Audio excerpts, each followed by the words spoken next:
Hey everybody. Wait, I never know how to start things. Do you want to try? Um. You gotta look at the camera though. Okay. Should I say hello, archers? Yeah, do it. I love it. All right. What episode number is this? It's from. Oh, is it not 26? We're talking about Soul. It's not really an episode. Oh, is this All right. the extra one? Yes. Yeah, this is an extra. Hello, archers. Do you have soul? Because we're talking about soul today. Wow. Is that pretty good? That was phenomenal. That was way better than what I would have done. So much better. Phenomenal.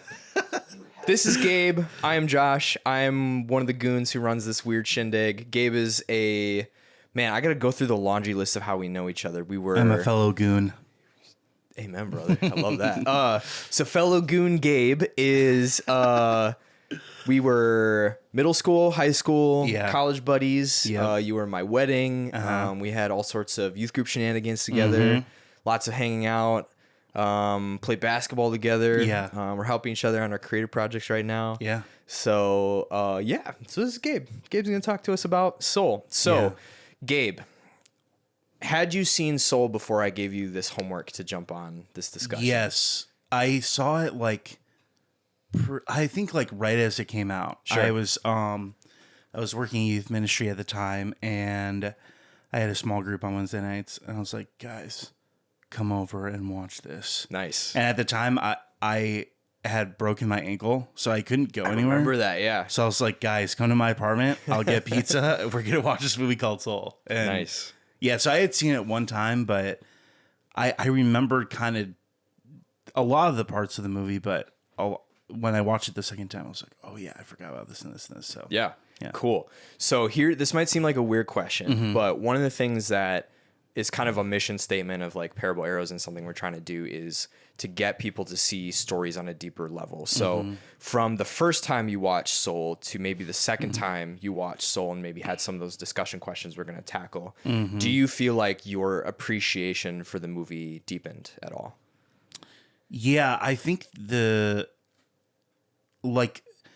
second time I watched it, I think there was the emotional space I was in the second time I watched it versus the first time was really different. So I think that was a factor for sure. But then also obviously the first time watching something, it's like you're just kind of intaking the story, but now it's like you kind of know where it's going. So then I think naturally you kind of pick up on different themes or you focus in on more things deeper too. Yeah. So awesome. Yeah. Cool. Well, before we jump into our first question, what was one thing the second time around that maybe you acknowledged the first time and you're like, oh, that's kind of a cool thing or a cool story thing? What was your favorite part the second viewing? Oh, that's a great question. I think, man, there's so many moments. I think when when you kind of find out the first time, when they go to that desert and it's the lost souls, the first time I watched it, I remember that, but this time that was when they said that was way more impactful for me of oh yeah, it's these lost souls personified in that way. Poor fellow. Some people just can't let go of their own anxieties and obsessions, leaving them lost and disconnected from life, and this is the result. Make a trade? Looks like another hedge fund manager. And how they're all kind of wandering, but also violent too, out of their own pain, insecurity, feeling of being lost as well. Yeah. I think also music too, throughout the movie, and also like Jamie Foxx singing and playing, and there's a moment where he's singing, as Joe, but then the guy on the subway when they walk past, there's that guy playing guitar, and one of the characters gives him the bagel as a tip, but that's Jamie Foxx singing as well, and so the kind of musical talent there too. Yeah. I really enjoyed. Awesome. Cool. Well, we'll jump into our first question. Okay. So you gave me some notes on this. These are all questions from our podcast, so you can go check out. This is one of our very earliest episodes. It might be like 2 or 3, I think. So it's going to be the same questions, but very different discussion, I hope, which I'm really excited for. So, Gabe, one of 22's most important moments is sitting on the step and listening to and observing the world. And then it's 22. That's kind of the moment she understands why life is worth living. So how do you think we, coming from a Christian worldview, can find biblical truth in that moment, having heard Joe numerous times define his life and his purpose based on his skill, his dreams, what he felt like he should be doing? And so how do you feel like we can dive into that? Yeah, I think there's a couple of things. The first is, with Joe's character, it's like, once he gets this gig or whatever, once he accomplishes this thing, then his life will mean something, or he'll get to this destination that he thinks he's been looking for. And then he gets there, and yeah, it's like a great experience, but also gives it up too in the end. But I think like that scene for 22, just kind of experiencing life. I think there is, I don't know, something important about being like present in moments. And in our Christian life, I think, especially in America, like we're so busy all the time. And I think we thrive on that as well. And I think moments in my Christian life where I feel like I've really connected with God is just like slowing down a little bit, or just having like a conversation like we're having, or even on my way over here today, like I was like talking to a friend of mine just about like things we're learning and discovering. And it was like, that felt like just being more present. And that felt like I was so much more centered on God and taking time to like take the world in. And that's what I really liked, that they kind of took a pretty long scene of this character noticing like the wind or those like helicopter things, like coming down, which plays a huge role in the movie at the end, or just seeing like people walking past. Like that's all of like being present. And that's the stuff that matters. So yeah, that's good. So this might be a more personal question, because I know one of the reasons I was really excited to hear your perspective on this movie is I know you're a musician, and so there's a connection between you and Joe, where I was wondering if you ever resonated with kind of that tension that Joe had, where it was like, in order for me to be valuable as a musician, I have to be in this situation or this scene, or I have to be on this stage or performing with these names. Like, has that ever happened to you? And then what about the movie maybe made you wrestle with like, whoa, where does that come from? And like, why is that a temptation to define myself in that way? Yeah, I think there's definitely been like obviously a lot of my background is like in church music world. So, but there's a lot of churches or people that I've wanted to play with, and I've been really privileged to be able to play with many of those people. But I've always like kind of had this like perspective of like, oh my gosh, if I just get to play with this person or make music with them, then that's the highest success. Then I'll be good.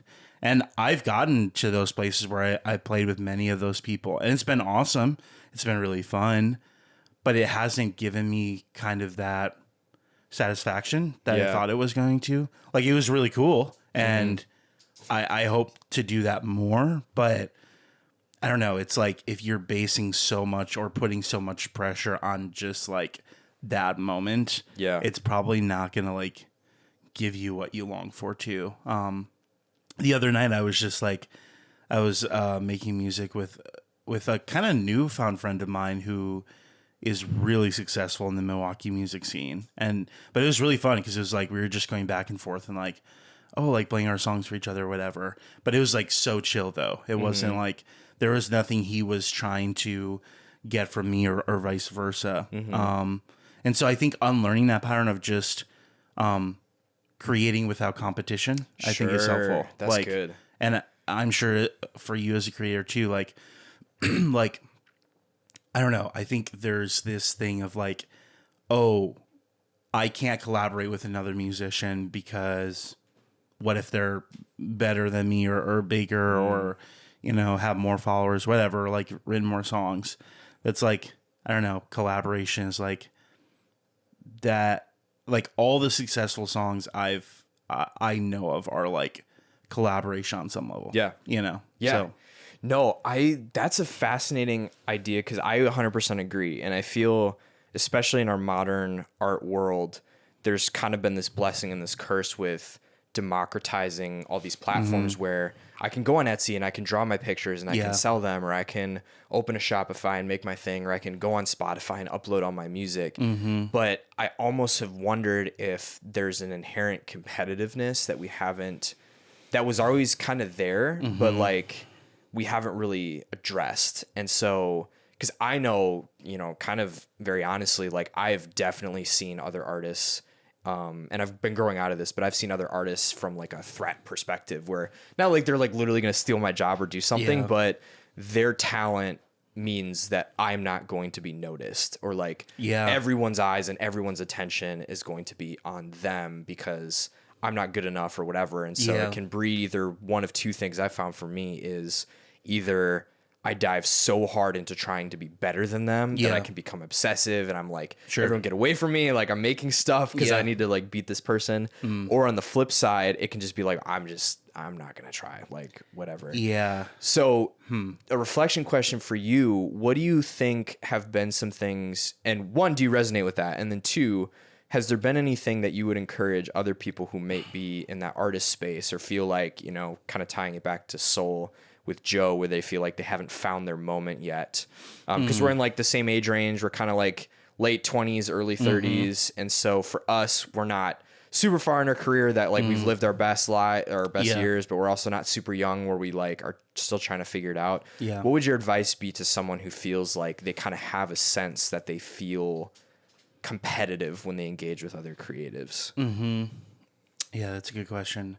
I mean, I think on what you were just talking about, I think like creatives that I've learned from that are successful because they are doing something that others aren't. Like they may be doing the same kind of music, but maybe in their shows they're doing something more unique. Like I went to a show from one of my favorite artists a couple months ago, and it was an acoustic show, and he usually is like doing more like kind of fuller band stuff. But for this song he was doing, he had the whole audience like whistle along with this melody line. Sure. And it was super unique, and it was like it only could work because it was like kind of a smaller theater and it was like more acoustic, but it was really unique. So I think like for this particular artist, like he's been able to be successful because he's kind of doing stuff that other people aren't. So I think for that competitiveness, there's a part of that helps you be like keep that drive. So I'm not going to say like don't just lose that. Yeah. But I also think like I don't know, I think there's people you can collaborate with, but there's also like as you get to know yourself more as a creative, it's like you'll find your thing or you'll find your moment or moments, I should say. And your thing that's you. Like no one else can like recreate that. And so I think that kind of helps like the competition be more balanced, I suppose. And then also having like a perspective of like you want other creators to succeed because you want to succeed. And so I think that kind of helps like keep it balanced there too. Yeah. Something you said that stood out was, because I was thinking the same thought, is what it looks like to... Sorry, I lost my thought. Dang it. I'm still feeling like the morning grog. The espresso hasn't kicked in yet. So I'm like... It's going to kick in at like when you're going to bed. Yeah, I'm going to be like, dang it. It's 2 a.m. I know. I want to go to sleep. Gosh, I'm gonna take a second and try and see if I can catch it. No worries. Because I was agreeing with everything you said. This is what it was. So I think something that you said that I was wondering is, I think a lot of artists talk about, especially like you said, professional artists who succeed is finding their thing and finding who they are and finding their way to express their voice.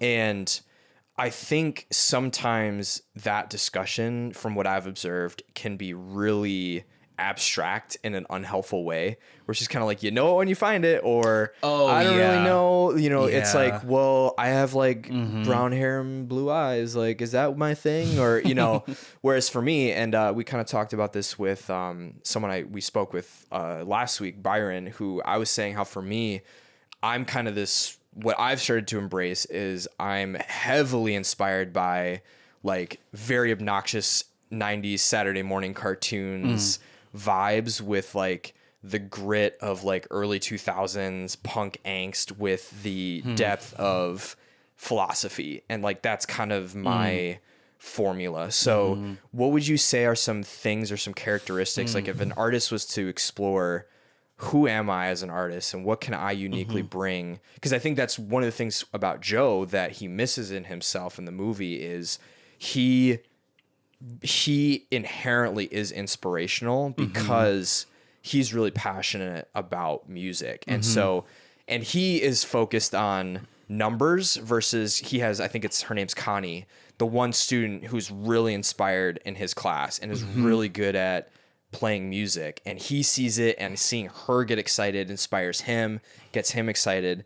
That I would say is a characteristic of specifically Joe, because we see other musical characters in the movie, right? And they're not teaching, they're not doing those things. Yeah. So, but he doesn't think that that's valuable. Like he doesn't think that that's a character or a part of himself that is worth like embracing almost. Like it's not enough. Yeah. So what would you say to other artists who are trying to figure that out about themselves? Like, and it doesn't need to be an exhaustive list, but maybe a couple things that they could maybe ask themselves or things that they could look for to figure out what's their thing. Yeah. I mean, I think like specifically in songwriting, I was kind of watching this like seminar on songwriting. Is like, write a song if you have something to say. Like don't write a song just to do it. And I don't know, like I don't know if I hold hard and fast that rule, but I do think that's very true of like everyone does have something to say. Like figure out what you want to say. Because I think there's a unique voice there. So I think in kind of the creative work I do is like, what do I want to say? There's a lot I want to say. How can I think through what specifically that is? And then what do I want it to sound like?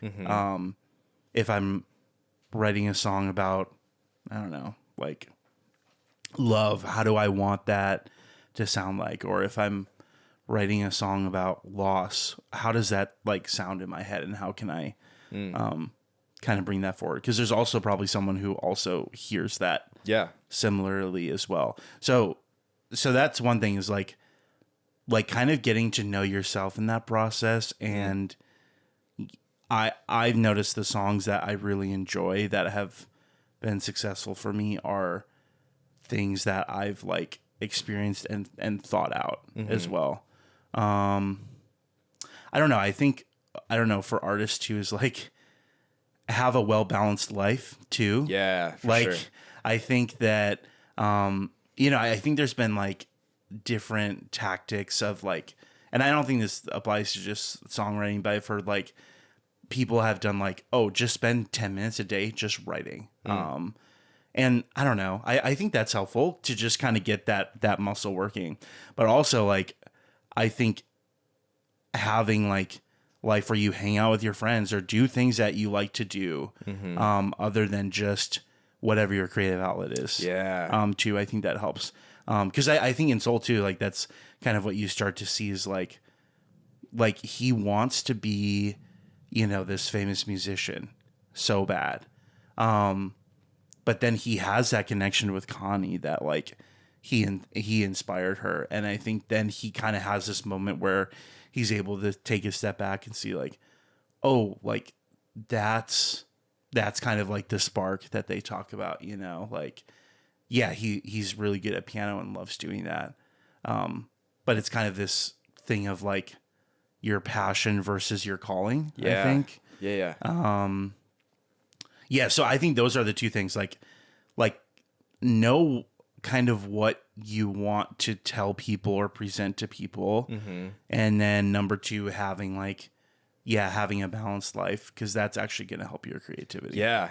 Well, and even to add into that thought, it's oddly enough for Joe, when he sits down at the piano after he's come back and he lays out all these random miscellaneous trinkets. Like, that's one of my favorite parts of the whole movie. I forgot about that, yeah. And he just starts playing and he's like tearing up and he's like going through all these memories. And I feel like that moment just beautifully captures what it means to say something and also to have the balanced life. Because the irony in the movie is Joe is so obsessed about being a good artist and a good musician that he doesn't live and embrace the experiences that are actually going to make him a better musician. He's so focused on the execution that he's like, okay, but what if he had learned to listen to Dez when he got his hair cut and to have deeper conversations and to let that inspire his improvisation in playing his music, or like, you know, when he has like the pizza thing or like the bagel bite or whatever, and he's like playing through. So to the sky, and I'd say